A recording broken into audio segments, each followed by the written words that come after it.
You doubt me, then you pay double. You are Locked On Fantasy Basketball, your daily podcast on fantasy basketball. Part of the Locked On Podcast Network, your team every day.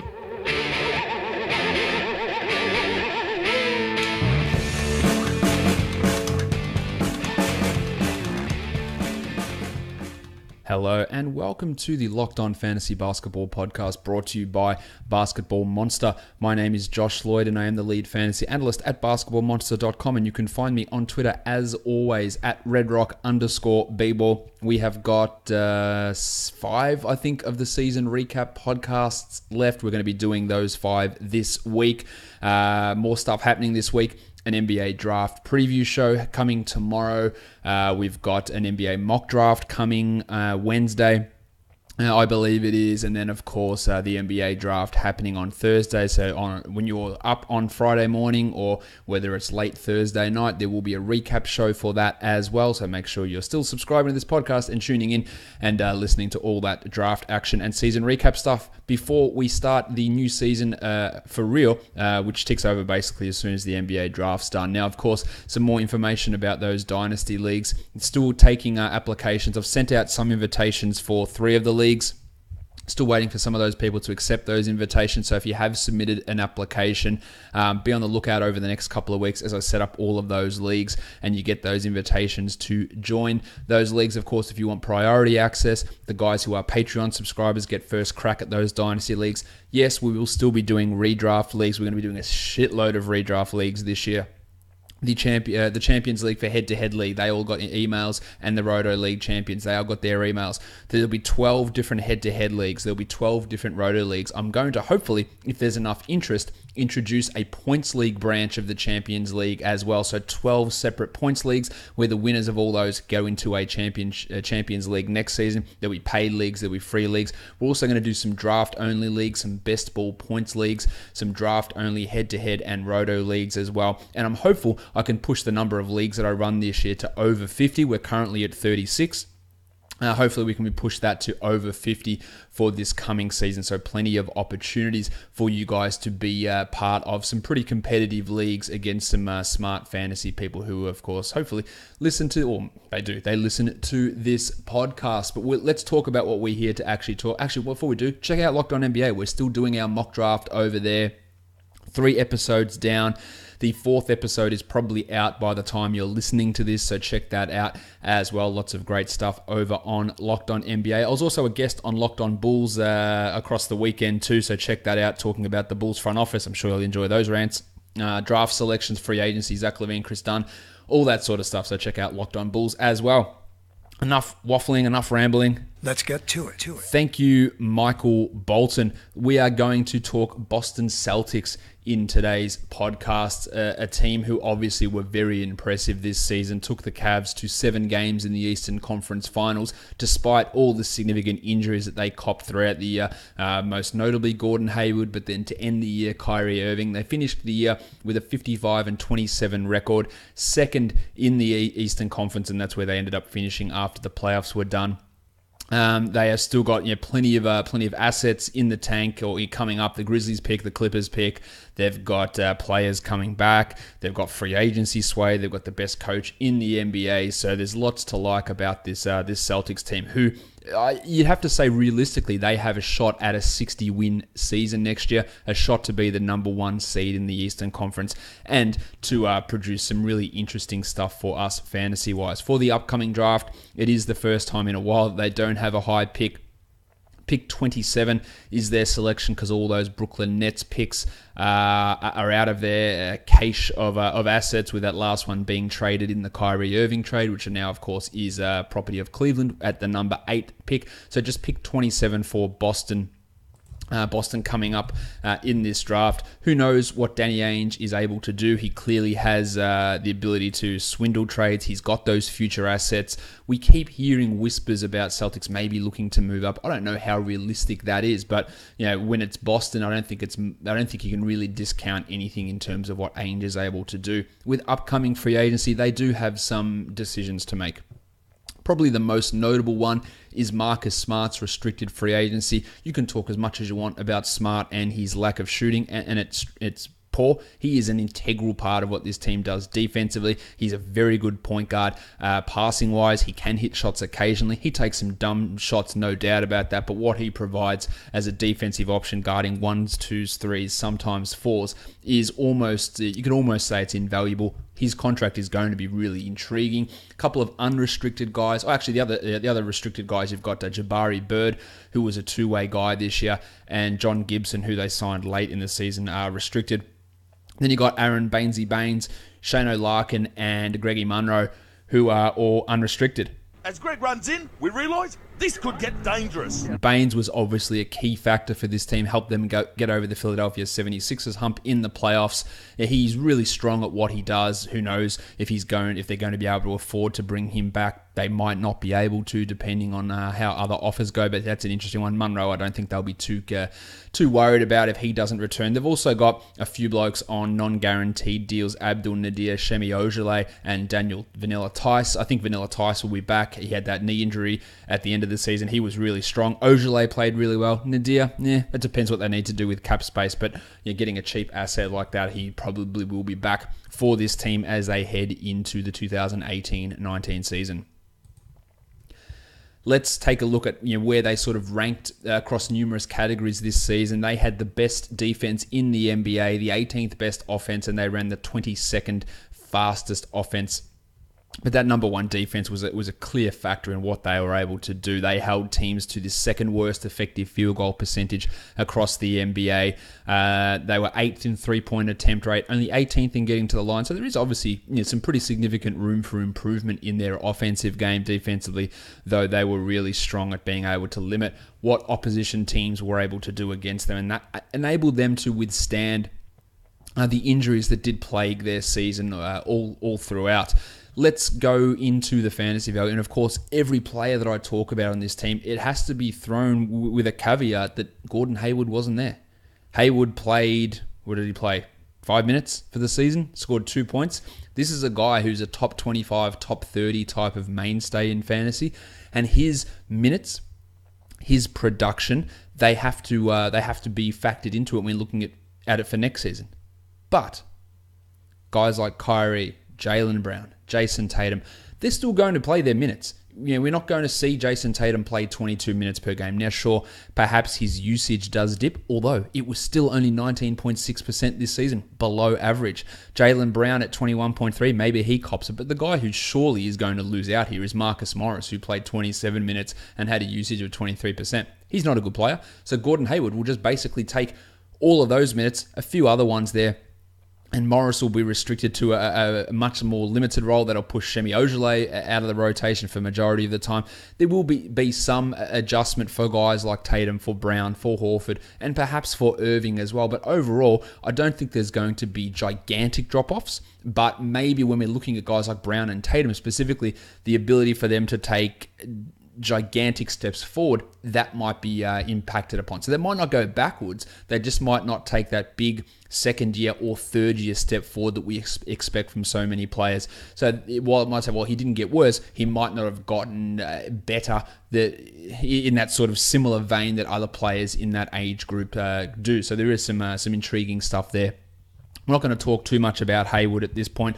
I still have concerns about people returning from that sort of a leg break. Paul George did it fine. There have been many other examples of players who haven't been able to return at their full ability after a leg injury like that. So there is still a level of skepticism there. He will be able to be acquired in dynasty leagues at somewhat of a discount at age 28, not that old, still in his prime, but with just a little bit of an uncertainty there. And I also think you'll probably be able to, you might even be able to get him outside of top 50 in redraft leagues, which I'd be all about. But again, it's not without risk there. Let's talk Kyrie Irving now, who did play 60 games in his first season in Boston, but that knee injury kept him out at the end of the season and, of course, all of the playoffs. Only 32 minutes a night for Kyrie. 24.5 points, almost 3 threes, 4 boards, 5 assists and a steal. And as usual, the elite efficiency. Now, there was a concern that him leaving Cleveland and not playing with LeBron might make that efficiency dip. That clearly wasn't the case. 49 from the field, 89 from the line on 4.5 attempts, and 41% from 3. These are all obviously excellent numbers, excellent efficiency numbers, which made him where was his rank actually? The 15th ranked player on a per game basis this season. I thought he would be able to increase his free throw attempts this season with the ball in his hands a little bit more. That wasn't the case. Usage was basically the same as what it was in Cleveland, but he took his true shooting from 58 to 61, which is clearly a massive, massive leap. Now, can Kyrie become a top 10 player? Probably not. But is he a strong second round guy? Yes, based on per game type of production, but the problem we've heard with his knees for many, many seasons now, I think is a real concern. In saying that, he played 60 games this year. The previous season it was 72. The year before that, 53, which is when he was returning from that fractured kneecap. 75 the year before that, 71 the year before that. So if you can get 72, 73 out of Irving, which he'd gotten 3 out of the previous 5 seasons, I think you should be happy with that. But there is still an element of risk there. The fact that he also played 3 fewer minutes per game this year as opposed to in Cleveland is obviously not great for a fantasy point of view, but he's still ranked as a better player this season in 3 fewer minutes than he did the year before. Because he was able to bump his efficiency as much as he was. He was great. He's a fantastic fantasy asset. That sort of efficiency, his advanced stats are absolutely through the roof. Even his defense was much better this season. Really, really strong year from Kyrie Irving. Just that injury, of course, is the real concern that we worry about, and how that's going to affect him as we move forward. He's still not even 27 years of age. Al Horford is well in excess of 27. He's just turned 32. He played 72 games this year, almost 32 minutes. People think that Al Horford shouldn't be an all-star. 13-7, how can you be an all-star? He is bloody good. And it's not all about these numbers. It's not about rebounding or points. He just does things that makes teams better. He runs things defensively. He's an excellent defender. The passing is really strong. 13, 7.5, and 4.5 with 1.3 threes, over a block, half a steal, 49, 78 in percentages. That is almost the perfect mid-round rotisserie guy, just not hurting you anywhere. Some decent enough numbers right across the board. Probably discount him a little bit in head-to-head leagues because he just doesn't have this one strong area. But for Roto, it doesn't get much more perfect than Al Horford as a player. He finished the year inside the top 50, 49th. He was ADP at 47, so clearly met that expectation. He didn't exceed it because he was behind it by 2 spots, but he was right in that zone, and I would expect that he can see a similar level of production. Gordon Hayward could come back, but again, he had a usage of only 18.5%. It wasn't like he was playing with some massive inflated usage rate that bumped all his numbers up. In fact, his usage rate went down 2.2 percentage points from the year before with Kyrie around. It's his ability to get assists, to get steals, to get blocks, to get rebounds, and be really strong in both of those efficiency numbers, which provides that steady without being spectacular fantasy value. He was also able to increase his rebounding rate this season up from 7.6 per 36 minutes up to 8.4, filling that hole that was needed in that front court, and he was able to do that to a degree. The rebounding started off stronger and did dip as the season went on, but he was quite a good player, as we're well aware. Let's talk Jason Tatum.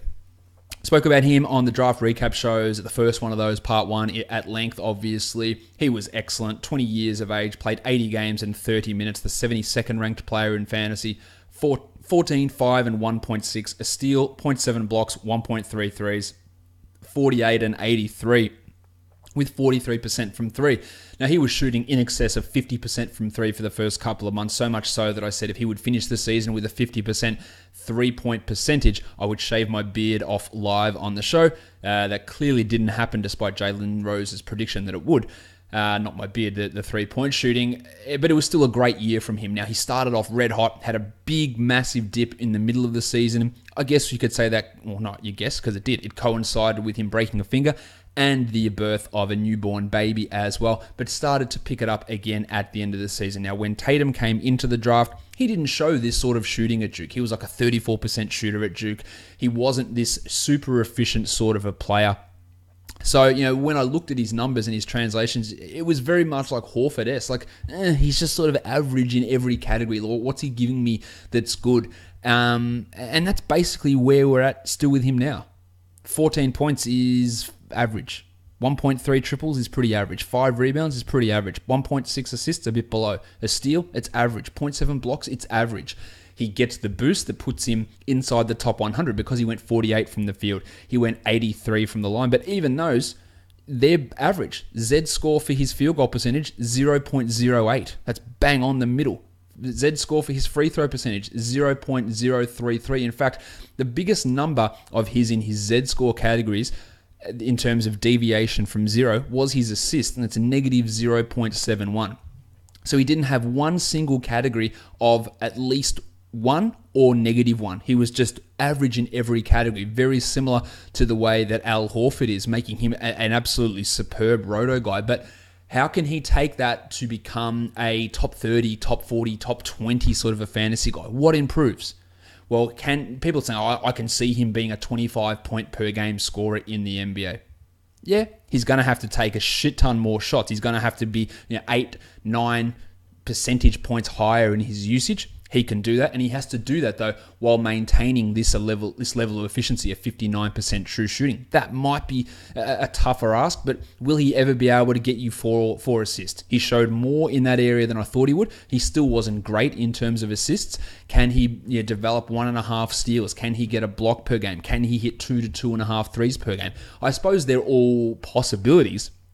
But when I look at his game, he is a player who I feel that his on-court impact will probably outstrip his fantasy impact just because of so much averageness in all those categories. And this has got nothing to say with me thinking that he's a bad player or anything like that. It was 8.1 in a plus-minus for this team behind only Jaylen Brown, who we'll talk about later. But when you look at his numbers and his overall statistical profile, which outside of the higher percentage is mirroring pretty much what he did at Duke, then you go, well, where does this go? Can he become 20-8 with 4 assists? That's a top 20 type player. I'm just not sure it gets there. I have a little bit more confidence that the assists come up, but there's just a few things there that make me go, maybe, given how well he played this season, he might be overvalued in Dynasty. If someone's going, well, he's going to be this 25 point per game scorer that's a top 20 fantasy player, I would say that the odds of that happening are less than 50.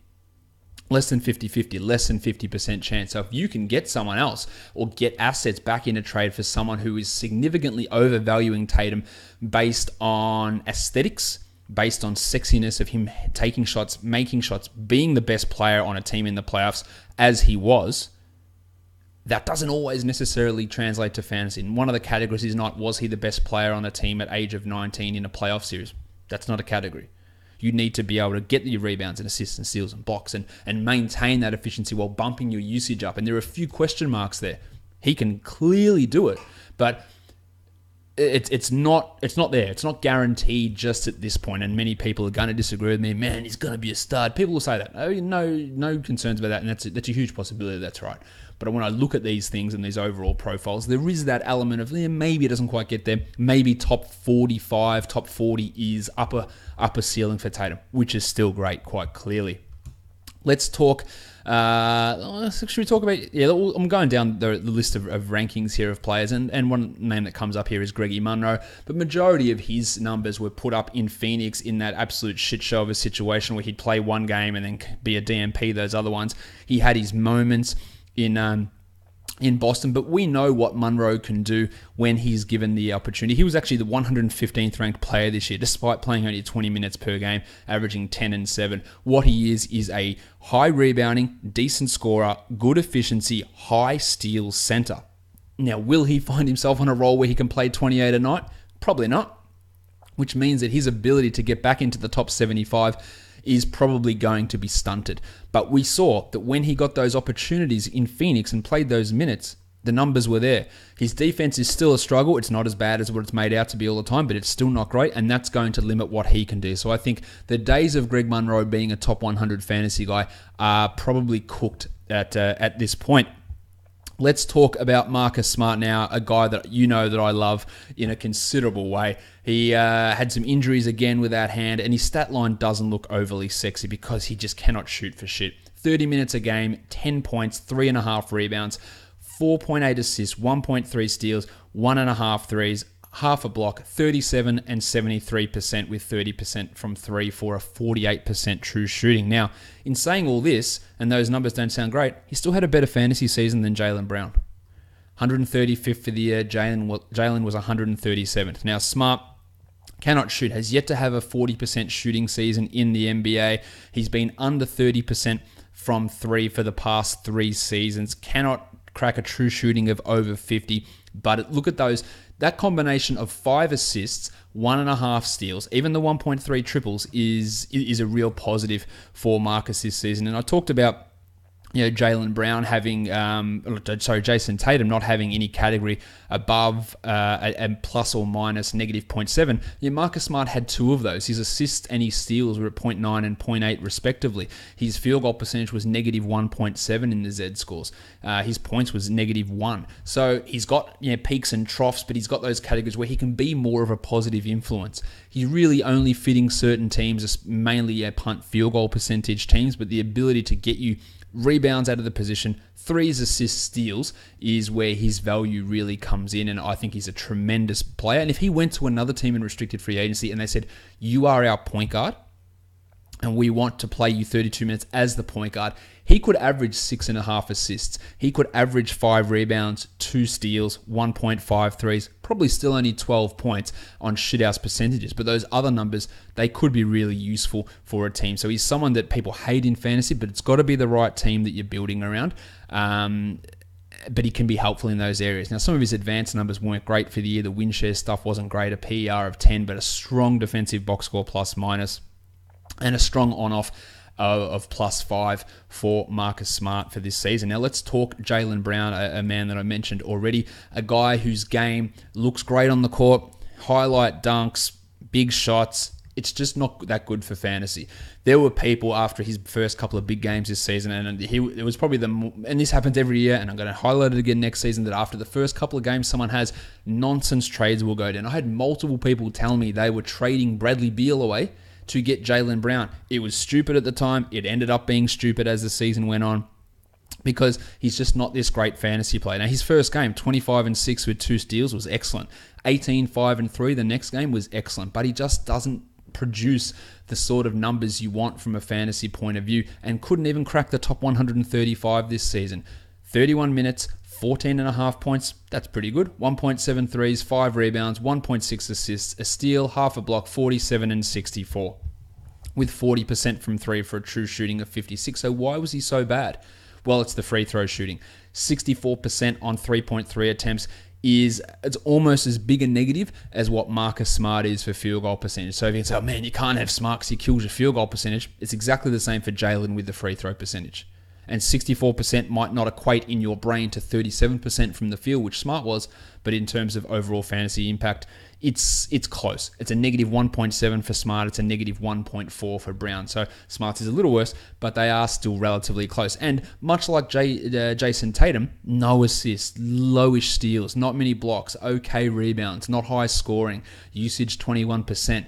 Fine player, nice production across the board apart from the low assist and bad free throw percentage, but not a guy that's really going to ever push to be a top 30 player for as much as you love him. And Celtics fans love Jaylen Brown. I love him too. I think he's one of the... If I had to pick any NBA player to have dinner with, I believe someone asked me this question during the season, I'd pick him. He seems like a real interesting bloke, ripper dude, good guy. But in terms of overall fantasy production, a better on-court player than what he is in that area. Now, he's only 21. He's only played 2 seasons. Third year is when a lot of players take big leaps. So where are we looking at? He's got to get those free throws to 74%. And if he can do that, then he becomes a top 80, top 70 type of player. But I have concerns that the rebounding, the assists, the steals will never get to the level they need to. The scoring could approach 20 points per game, which would then push him into the top 50, top 40. But I reckon that's probably where he tops out. He can do that. It probably won't be for another couple of seasons, especially with a healthy Kyrie, Gordon Hayward, Jason Tatum, and then Jaylen Brown. You're looking at a 4th offensive option on this team, maybe even 5th, depending on what Al Horford's doing. That's going to be tough. But if these guys get shipped off, if things change, he's got that ability to push to 18 or 19 points, and that moves him forward. So, view that when you're looking at him in the prism of dynasty trades, that he had a great year. potential not to necessarily take a big step forward next season, and his game is not overly fantasy friendly as what many people might think. Another guy who was excellent this season, Terry Rozier, the 141st ranked player this season. He is 24 years of age, 80 games, 26 minutes, 11 points, 5 rebounds, 3 assists, a steal, 2 threes, 40% from the field, 77% from the line, and 38% from 3. He is not a good shooter. He did improve a lot this year. He went from a rookie season true shooting of 33% to 47% last season, up to 53% this season, but still all below average. Has yet to hit 40% from the field in his career. Sounds familiar, Marcus Smart. But a better free throw shooter, 79% from the field, and hit 37% from 3 after going 22 and 32 in his first 2 seasons. So he took strides forward. He is just not as good as people make out to be. He's got bravado. He had the old Drew Bledsoe bullshit that was going on, which it really got tiresome by the end of it. But we saw in the playoffs that he got exposed. And people think that he's a max level point guard who people are going to be going after. He's not that good. He's solid. He showed he can be a very strong backup point guard, an adequate starting one. He is not a good starting point guard. He is not an excellent starting point guard. Per 36 fantasy-wise, he's got potential to be a better fantasy player than, say, a Jaylen Brown because he rebounds at a very high rate for a point guard. Really, really huge. 6.2 rebounds, 4.5 assists, 1.3 steals per 36, almost 3 triples and 16 points. Yeah, some nice numbers to work with there. Not a big assist guy, takes care of the ball, and 1.3 turnovers per 36 is obviously really strong. But another guy whose gritty type of play and aggressive rebounding and the way that he carried this team in the face of adversity when Kyrie and Marcus Smart was down, and his play through some of the time in the playoffs against the Sixers and against the Bucks was excellent. It doesn't necessarily mean that he is going to be a star level player in the future, and now is probably the time that you'd want to look to sell him off in Dynasty for the right deal if someone overvalues him, because there are legitimately people out there, not necessarily in your league, but there are people out there who think this guy is a max level starting point guard, and he is not. And he won't ever be that. But he does have... Yeah, if he had a top 60 fantasy season, I wouldn't be stunned. I just don't think that he's going to be able to maintain a starting position in the NBA long enough to see that be realized over the course of 2 to 3 seasons. Look, Dennis Schroeder's a guy who's top 50 fantasy.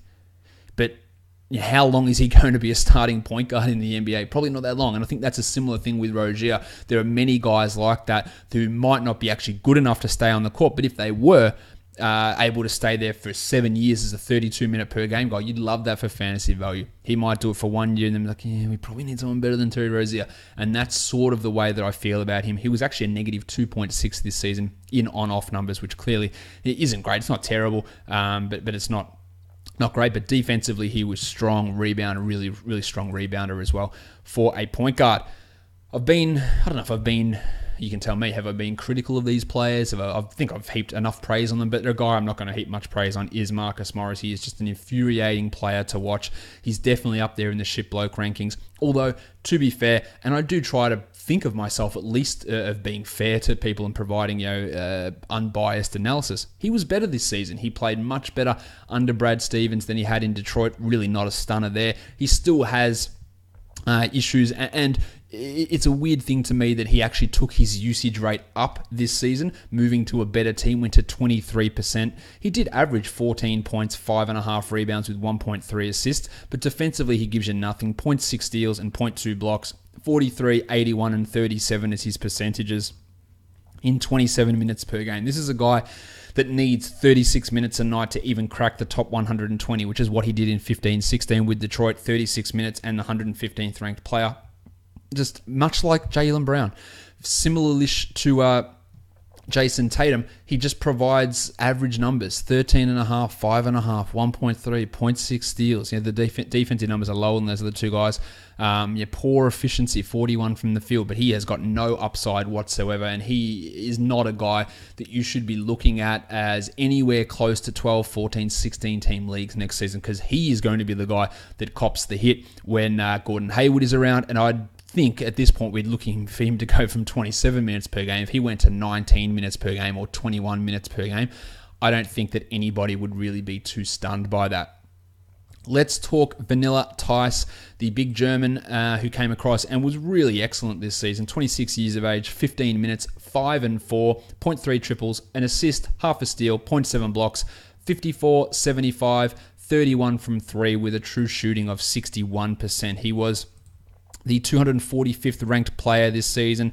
I think it's, if we look at his per 36, they're impressive. 13 and 11, almost a 3, over a steal, almost 2 blocks, and those really good percentage numbers. Theis was really strong. Now, he's not Aaron Baines, but if Aaron Baines happens to leave this offseason, I think we're going to see a significantly increased role for Theis this season, maybe pushing to 20, 21 minutes per game, and it could be a battle between him and, say, Marcus Morris as to who gets those backup big man minutes. Clearly, they don't play the same position, but if you're going to give them to Morris, then you push Al Horford more to the 5. If you're going to give them to Theis, then Horford can play alongside Theis as a 4-5 combo, and that's an intriguing thing. He's probably going to be more of a 16-team league guy, but you could find himself in stretches of time where he does have standard league relevancy because a big man who's blocking shots at a high rate, gets steals, rebounds, and can hit some threes occasionally can be valuable, tied in with that really strong percentage numbers. Very good defensively, not a surprise considering he was the German League Defensive Player of the Year the year before coming over here. Really strong stuff from Daniel Theis in his debut NBA season, and his knee should be right to begin next season. Bainesy, 31 and a half years of age, 81 games, 18 minutes, 6 and 5 with 0.6 blocks. But as I always say with Aaron Baines, if you go and give him a 28-minute role due to an injury to Horford or whatever, he will produce a double-double or value enough that's useful in fantasy. He averaged 11.5 and 11 with 1.2 blocks on 48 and 75 per 36. It's no high upside. It's not spectacular, but it works for DFS type situations. It works for plug and play type scenarios. As I said, I don't know where Baines is going to be this season. He was excellent for this team, 5.3 on off, really produced some good stuff. Defensively, he held up, really good stuff on Embiid, rebounds at a strong rate. He was quite impressive, but for fantasy, he's just never going to have that total upside. Now we're on to a zone of players. There's not really much to talk about. John Gibson, I don't have anything to say about him. Shane O'Larkin, I think that when Kyrie's back, you're just not going to see him as part of the rotation. I guess it depends on what Marcus Smart can do. Larkin's a player who can generate steals at a pretty high rate, so he's always somewhat interesting in that zone, and he'll have these occasional breakout-ish type games, but not anything to really get excited about. Then you've got Shemi Ojeleye, who played an outsized role that will definitely drop next season. Gershon Yabusele, the dancing bear, 2 points in 7 minutes. You can liken him to Draymond Green all you want. He's not Draymond Green. I think he will struggle to ever be an impact NBA player.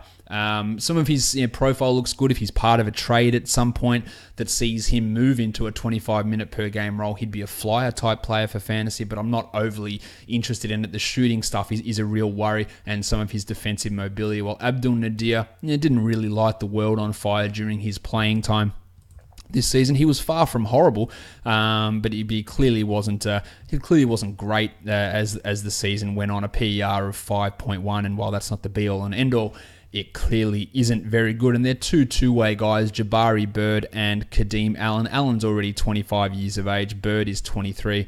I thought Jabari Bird showed a little bit during the season. It wasn't overly impressed with what Kadeem Allen was able to do, but when the Celtics were injured and Smart was out and Irving was out, we saw Jabari Bird actually start a game. 29 minutes, had 7 and 7. He had a 15 and 3 game as well, but really just didn't see the court all that much. Only 13 games, 3 points, and 9 minutes per game. Not a lot to really get excited about with either Jabari or Kadeem Allen. Interesting though, Jabari Bird 56% from the field, 46% from the free throw line, and 43% from 3. So some weird shooting splits there for Jabari Bird. I reckon that'll wrap us up with the Boston Celtics.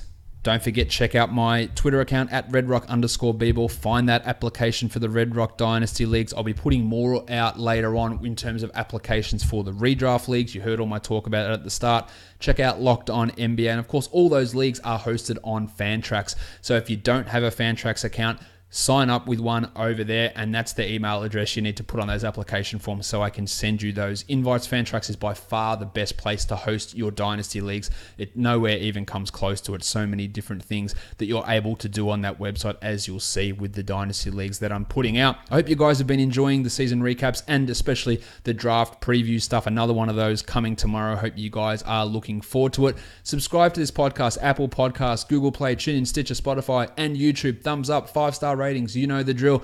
Follow me on Twitter at redrock_bball. We are done here, guys. Thank you so much for listening, everyone. See ya.